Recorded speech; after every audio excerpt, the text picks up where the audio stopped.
The city of Flagstaff is known as the gateway to the Grand Canyon.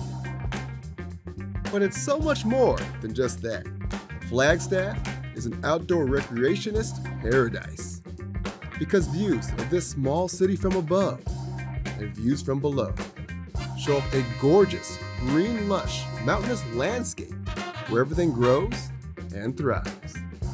With the highest mountain in Arizona and the Grand Canyon in its backyard, the Green City is a haven for hikers, runners, bikers, and others just looking for a high country escape.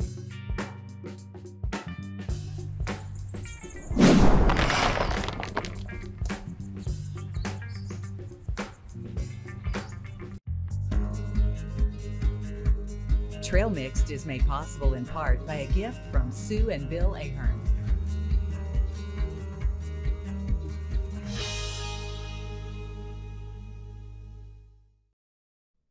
And by contributions to your PBS station from viewers like you. Thank you. Hey, what's going on? I'm Mike Easley, and on this episode of Trail Mix, our roads lead to beautiful, cool Flagstaff. The city of Flagstaff is made for trail hounds. We'll check out the amazing Flagstaff urban trail system.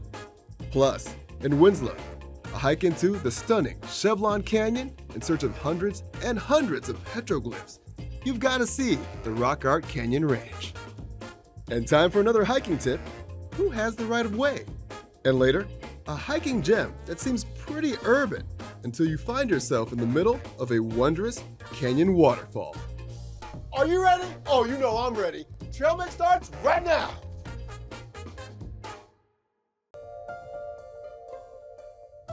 Flagstaff is a progressive, vibrant, youthful city thriving in its 7,000 feet of elevation. This city has 4 beautiful seasons, and visitors from around the world come here to enjoy all of them. People have been escaping to Flagstaff for decades, ever since the Atlantic and Pacific Railroad began to lay track in the 1800s. But it's also the place people in the valley often go to escape the heat of the summer. Because when you're longing to hit a trail, but it's too hot to go outside, Flagstaff is a year-round playground destination with stunning scenery that includes the ever-present San Francisco peaks and all the trails that will get you there. The peaks are a landmark that you can see from all over the city if you're outside, which is where the majority of Flagstaff residents and visitors spend a lot of their time. Today, we'll do some biking and hiking trails all around this beautiful little city, smack dab in the middle of the Ponderosa Pines.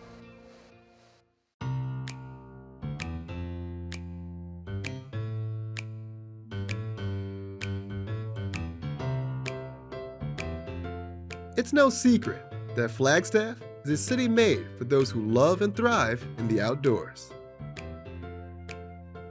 Everywhere you look, there are ways to get outside. The Flagstaff Urban Trail System, also known as FOOTS, is a wonderful trail system within the city of Flagstaff.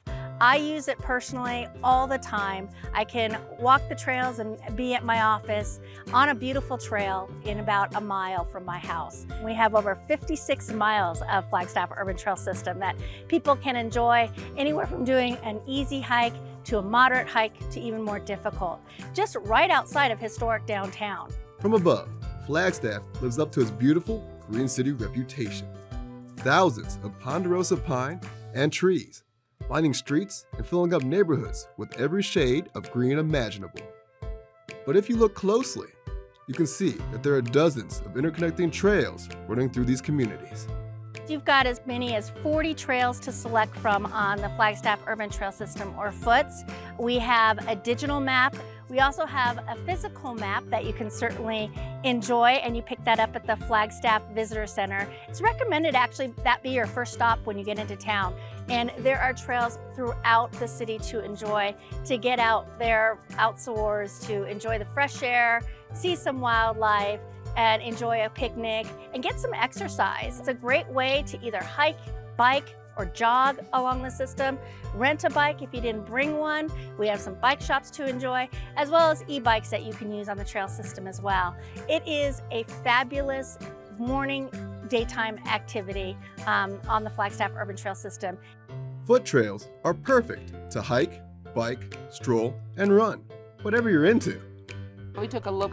And now we're on the urban trail here, Yeah. the flag, which we really like. He's the one that picks out the trails. Yeah, it's good, it's good. We do it every time we come up to Flag. We try to stay around there. I love that thing. Nellika Van Suvian and Bob Stratton spend their summers hiking around a majority of the trails in Flagstaff. And why do they like it so much? Because it's urban. Yeah, it's right by our house. We can stay downtown and we can walk out to the bars and restaurants, but then we can go the other way. We're on a trail. You know, and so it's really neat. You Very, know? yeah, versatile. Yeah, we don't have that. I wish we had that in the big city, but we don't have that. I wouldn't recommend it because I don't want them coming up here and making it more crowded. So the Karen Cooper Trail is about 3.6 miles, and you start at Wheeler Park. So you start in the downtown area, so you'll see features like historic buildings. You'll continue on the trail that will bring you to a destination of the St. Francis Short Pond. You can ride straight through the pond trail, but that would be a shame.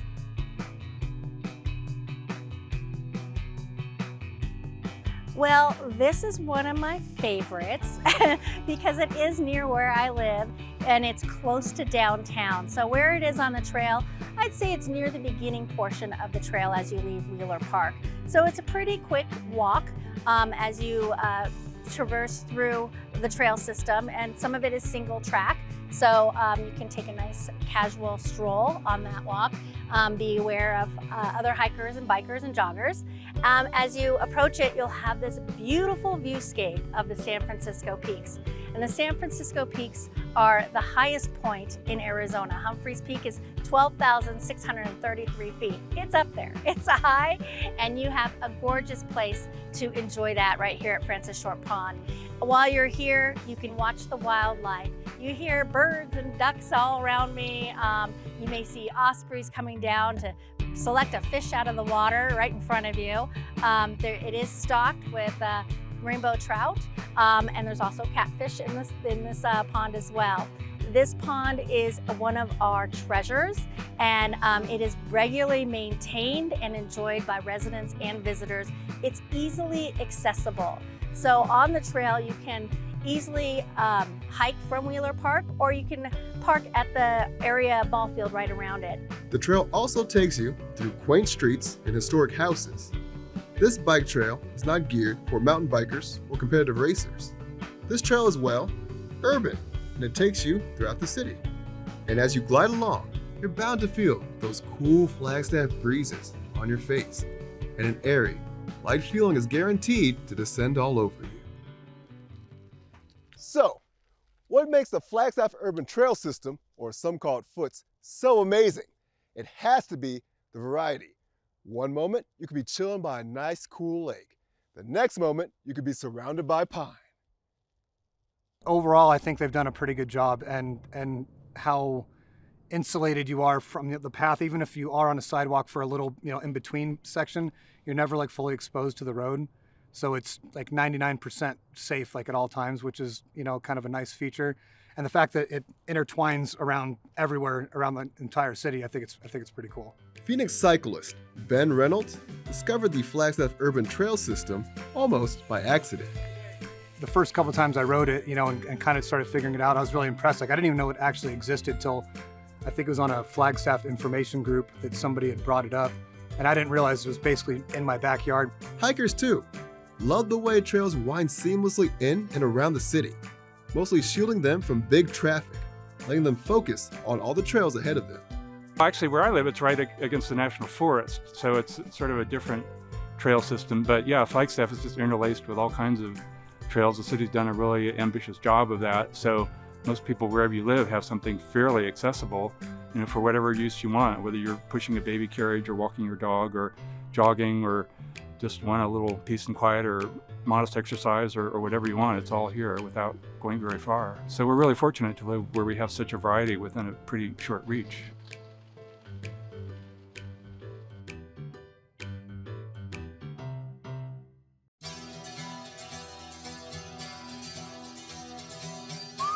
Brentley Baird was born to be a cattle rancher.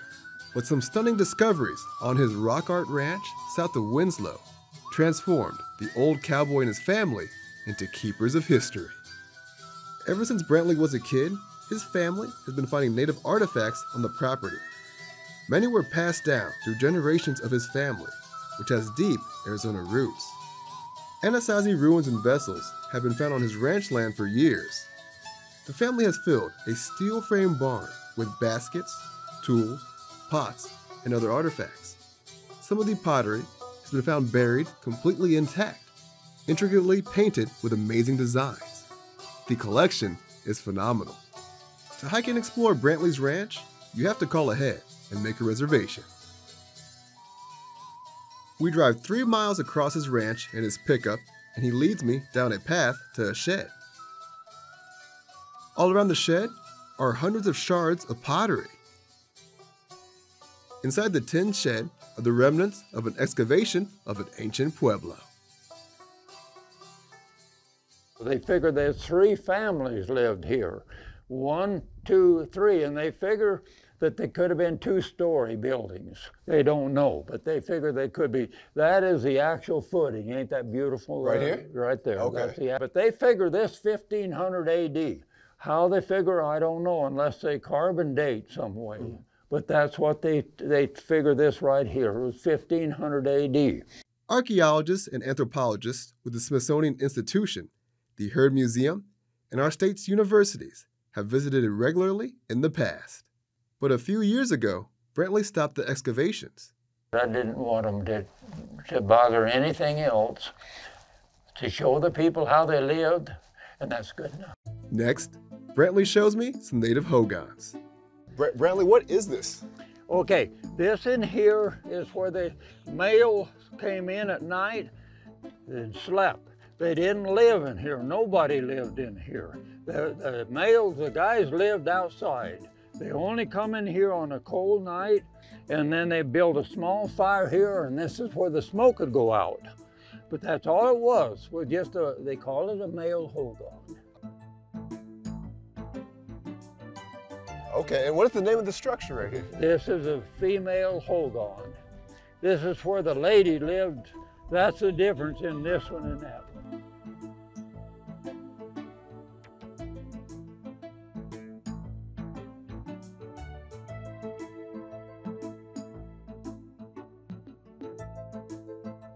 Chevelon Canyon cuts right through the Rock Art Ranch. It's a narrow, steep-walled gorge carved by a creek that runs year-round. The only way to get into the canyon for several miles is by taking the rocky pathway that was built by Brantley at the ranch to help curious people like me to explore. The Rock Art Ranch petroglyphs date from 6000 BC to 1400, and one of the most dramatic is a fertility symbol. Okay, what do we call this area right here? Well, they call it the birthing scene. That's the Hopi lady giving birth, and that's a big petroglyph. And it's an astonishing sight. Everywhere you look on both sides of the canyon, there are thousands of petroglyphs. The Smithsonian and other organizations who've studied the wall art here over several years say Beard's Ranch has some of the best preserved collections of petroglyphs in the world. Ooh, I see a distinctive petroglyph there. What is that one? Well, that one, the lady, is what we call a Cinderella. And she got her arms stretched out, and you got little fellows hanging off here and over here too. There's all kinds of different stuff. Visitors to Rock Art Canyon Ranch can take a 2-mile hike through the towering stone canyons of Chevelon and marvel at the over 3,000 petroglyphs depicting ancient art of animals, people, and other sacred symbols. Gregory Erickson has visited the Rock Art Petroglyph site before. It's probably 6 years ago we were here with a group of our friends, and we were so amazed at what we saw, we had to come again and share it with some other people. And even though we had been here before, it's so new that we're seeing things that we hadn't seen before. And we had a wonderful, wonderful tour. We have gained a significant amount on this trip already, and we've only crossed the bridge. I have seen areas where there are huge numbers of petroglyphs, but they cover a much larger area. This is really unique, It makes you feel that it was extremely important for them to record some type of information. And it was not done all at one time. It had to have a beginning and progress over time. To give you an idea that the number of petroglyphs that we see here were done by multiple generations of people over a long period of time. Brantley joined me on this hike to show me the petroglyphs personally. Usually, he lets his visitors wander around the canyon, spending as much time as they want looking at the petroglyphs. The discovery on his family's ranch is historically significant, and I'm especially glad he took the time to share with us today. Wherever they are, hiking trails for me are my happy place. It's where I find some peace and camaraderie. I love hiking and running up hills. That burning sensation you feel in your legs, don't you worry about that. That's just you getting stronger. If hiking and running has taught me one thing, it's that greatness comes from perseverance. I know it's the same way for many hikers. That's why I try to follow an unwritten hiker social code, if you will. Take the concept of the right of way, for instance. On all hiking trails, those traveling uphill have the right of way. When you're going downhill, always try to step to the side to make room for those hiking up to pass. On multi-use trails, hikers should always yield to horses, mules, and other pack animals. Bikers must yield to hikers and horses. So now, you're in the know. Another hiking etiquette tip for you when you hike with Ike.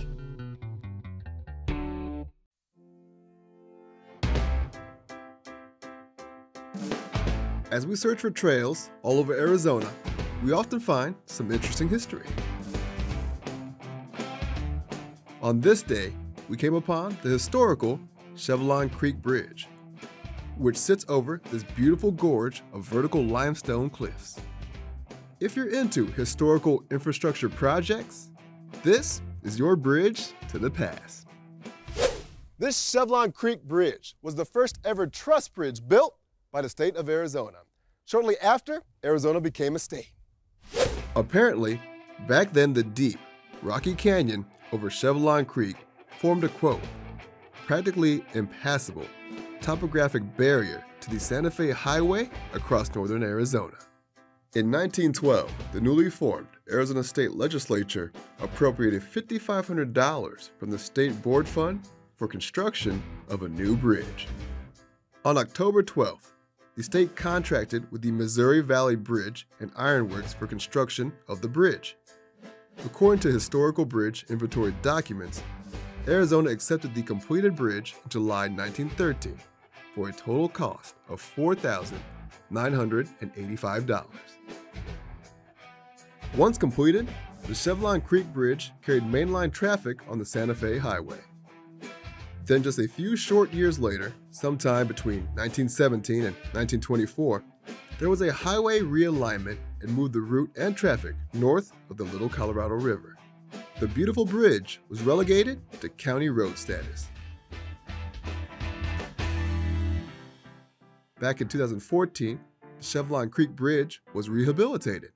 ADOT crews replaced the bridge deck, made some steel repairs, and carefully removed some very old lead paint from the bridge. Today, this 110-year-old bridge still serves as an important transportation corridor for drivers in Navajo County and historical bridge buffs from all over the world.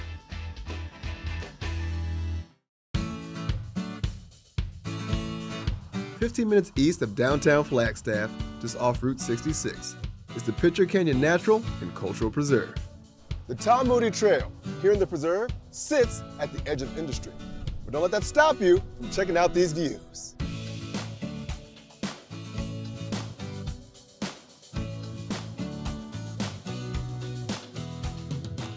That's not a problem. I mean, right when you kind of keep moving through the trail, you lose sight of the industrial buildings. And you feel like you're one with nature and you're in a different spot. Alvin and Yvette are from Riverside, California, and say trails in Flagstaff are different from where they're from. A lot more picturesque, a lot more pine trees. Just the air you breathe just feels a little crisper, a little cleaner. very relaxing, very nice getaway for both my wife and I. The Tom Moody Trail starts off running parallel to the Rio de Flag, the river that originates from the majestic San Francisco peaks. The preserve sits on basalt canyons and features meadows, floodplains, and riparian corridor. The 470-acre preserve also protects a wide area of rare habitats and human history and leads to a stunning northern Sinagua petroglyph site. It's a nice, easy hike, not too much elevation. Just you feel like you're at one with nature. The scenery is just gorgeous. We stopped by the petroglyphs, which was very interesting. There's obviously a little bit of history there in this little area, so kind of makes you kind of want to take a step back and feel like you were a couple of 100 years back and wonder what it must have been like. So that Tom Moody Picture Canyon area is a beautiful trail with rock outcroppings and petroglyphs, as well as educational markers to help show you what plants you may be seeing on the trail, wildlife watching opportunities as well. The preserve also features a portion of the Arizona National Scenic Trail, the Arizona Trail, that stretches over 800 miles across Arizona. The fact that the Tom Moody Trail connects to the Arizona Trail is fabulous. We've actually had family members hike the entirety of the Arizona Trail and come through here. Perhaps the most surprising thing at the park are the waterfalls. As you hike along, you can hear them before you can see them. When you catch those first glimpses of water over rock, it's wondrous. So there's a waterway, a nice flowing creek. It flows at different stages throughout the year. Sometimes it flows faster, sometimes slower, but it's a great thing to enjoy while you're hiking the trail. Well, I'm a 4.5-year-old, so it's not that hard. You know, the waterfall is not too far back, so we get to that area, kind of sit down and enjoy the sounds of nature, and then either continue on our way or come on back. But either way, it's great. It's a little hidden gem in Flagstaff. There's always not a lot of people here. You can see the petroglyphs, which are great, and then again, a waterfall in the middle of Flagstaff. Nobody really thinks about that. Being that we're kind of in the middle of Flagstaff, you know, you can almost hear the train a little bit, but still it's very peaceful. There's so much wildlife and nature that it's just really nice to be able to just kind of a 10-minute drive and be out. The preserve is also on the National Register of Historic Places and is a Northern Arizona Audubon bird sanctuary. The Arizona Game and Fish Department has also established Arizona watchable wildlife experiences there. The Tom Moody Trail specifically, unlike a lot of the Flagstaff trails out here, is just a beautiful loop. It's very easy to follow, well maintained. You see a few people out here so you feel safe, but it's just enough to be able to enjoy nature as well. It's my favorite part. It is just an absolute hidden gem.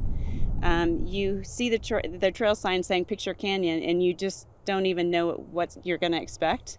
And when you see the waterfall, you're just shocked. It's just in the middle of nowhere. It's so beautiful.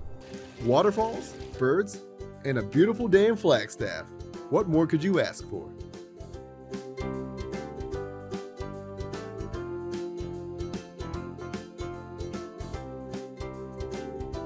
Flagstaff has an amazing small town vibe combined with great hiking and biking. You have to check it out for yourself. Until next time, I'm Mike Easley.